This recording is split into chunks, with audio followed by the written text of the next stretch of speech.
السلام علیکم ورحمۃ اللہ وبرکاتہ۔ نبی صلی اللہ علیہ وآلہ وسلم کے دور کا ایک بہت ہی ایمان افروز واقعہ یقیناً سن کر آپ کے بھی رونگٹے کھڑے ہو جائیں گے اور آنکھوں میں آنسو آ جائیں گے اور دل بے تاب ہو کر پکار اٹھے گا کہ کاش ہم بھی اس دور میں ہوتے اور ان جنتی لوگوں کو اپنی آنکھوں سے دیکھتے جنہوں نے اللہ کے نبی کی خاطر اپنی جانوں کی شہادت دی اور جنہوں نے اس طرح کے کام کیے کہ دنیا میں بھی امر ہو گئے اور آخرت میں بھی ان کے جنت میں گھر اللہ تعالیٰ نے بنا دیے۔ یہ بہت ہی پیارا واقعہ ہے، آپ کے ساتھ شیئر کرتی ہوں، ویڈیو کو آخر تک ضرور دیکھیں۔ حضرت خبیب بن زید رضی اللہ تعالیٰ عنہ کا تڑپا دینے والا واقعہ جسے پڑھ کر آنکھوں سے آنسو جاری ہو جائیں گے۔ دل ہلا دینے والا واقعہ۔ مسلمہ کذاب نے نبی مکرم صلی اللہ علیہ وآلہ وسلم کو خط لکھا، میرے ساتھ ایک معاہدہ کر لیں، جب تک آپ حیات ہیں، ظاہری ہیں، آپ نبی ہیں، جب آپ کا وصال ہو جائے تو میں نبی، یا معاہدہ کر لیں کہ آدھے عرب کے آپ نبی، آدھے عرب کا معاذ اللہ میں نبی۔ اس کے خط پر نبی صلی اللہ علیہ وآلہ وسلم نے جواب دیا، میں تو اللہ کا نبی اور اس کا رسول ہوں، جبکہ تو کذاب ہے، جھوٹا ہے۔ جب نبی پاک صلی اللہ علیہ وآلہ وسلم نے خط میں کذاب کا لفظ لکھا تو آپ صلی اللہ علیہ وآلہ وسلم فرمانے لگے کہ کون اس کو اس کے دربار تک لے کر جائے گا۔ خط اس کے دربار میں لے کر جانا ایک بہت ہی خطرناک کام تھا، کیونکہ اس کے آگے بھی بندے اور پیچھے بھی بندے تھے، جان کا بہت بڑا خطرہ تھا۔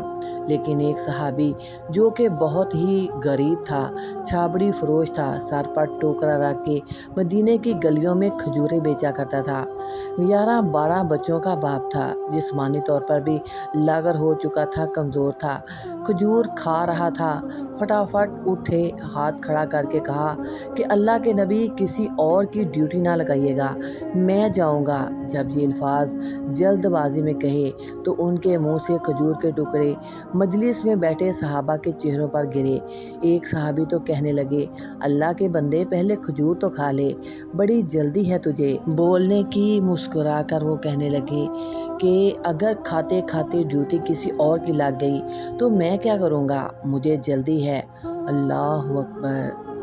حضور صلی اللہ علیہ وآلہ وسلم نے اپنا نیزہ دیا، گھوڑا دیا اور فرمایا، ڈٹ کے جانا اس کذاب کے گھر۔ وہ صحابی عقیدت سے جھکا، کہنے لگا، محبوب خدا آپ فکر ہی نہ کریں۔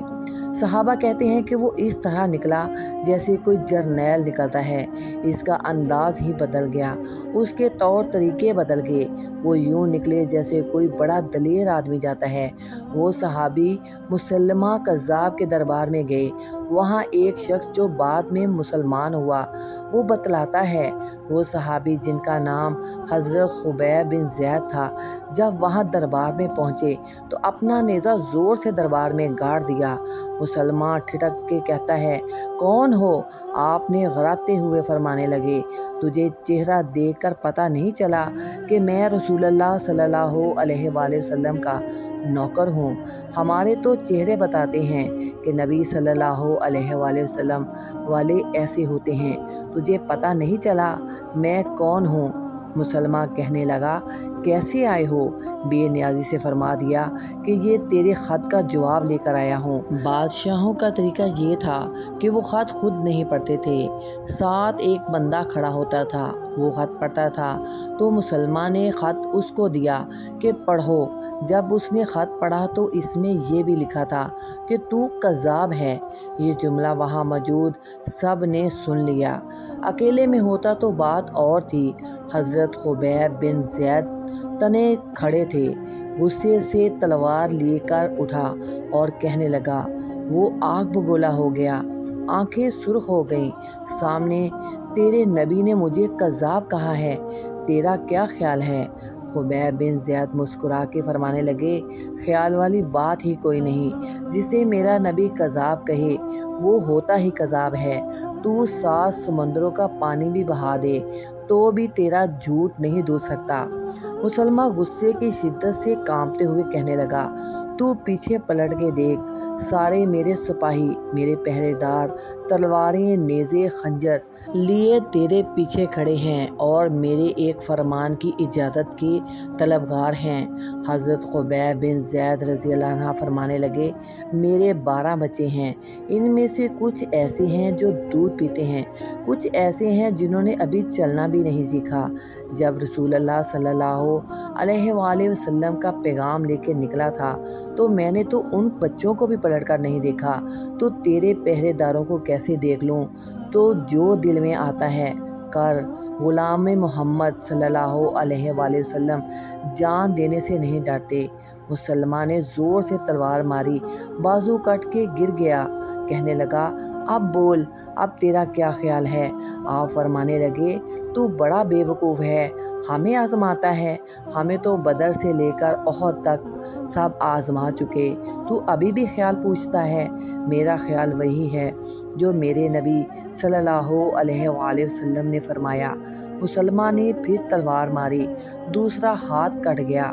کہنے لگا، میں تجھے قتل کر دوں گا، اب بھی باز آ جا۔ آپ فرمانے لگے، تو بڑا نادان ہے، ان کو ڈراتا ہے جو فجر کی نماز پڑھ کے پہلی دعا یہی کرتے ہیں کہ اللہ ہمیں شہادت نصیب فرمانا، جو کرنا ہے کر لے۔ مسلمہ کذاب نے تلوار گردن پر رکھی، کہنے لگا، میں تیری گردن کاٹ دوں گا۔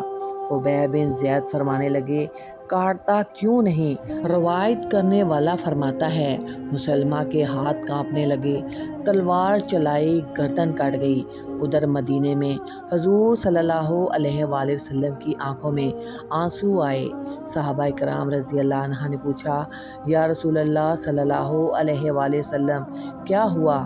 فرمایا، میرا خبیب شہید ہو گیا ہے اور رب کریم نے اس کے لیے جنت کے سارے دروازے کھول دیے ہیں۔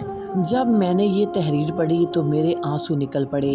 حضور اور اصحابہ کی محبت میں زارق و تار رونے لگی کہ کاش ہم بھی اس دور کے خوش نصیبوں میں سے ہوتے۔ محمد صلی اللہ علیہ وآلہ وسلم حق ہے، اور حق کے رستے پر کبھی نفس سامنے آ جاتا ہے تو کبھی اپنے سامنے آ جاتے ہیں، اور اپنے نفس سے لڑنا یا اپنوں سے لڑنا تو دور ہے، پھر اپنے آپ کو قربان کرنا تو بہت بہت بہت بڑی بات ہے۔